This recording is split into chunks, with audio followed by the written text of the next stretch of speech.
I'm going to demonstrate tabletop dusting, the easy exercise for shoulder rehabilitation after surgery to increase shoulder range of motion for better for the impingement syndrome and frozen shoulder patient. Let's start with video. For table slide, patient have to be sitting with arm resting on the table or in lap, and then patient have to place his injured arm with the help of unaffected arm on towel, and then patient have to initiate gentle circular motion of shoulder by moving the trunk forward, backward, and then side to side, allowing the arm to roll on table.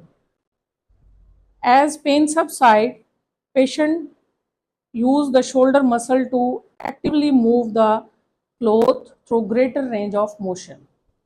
Again, patient have to perform forward, backward, and then side to side movement.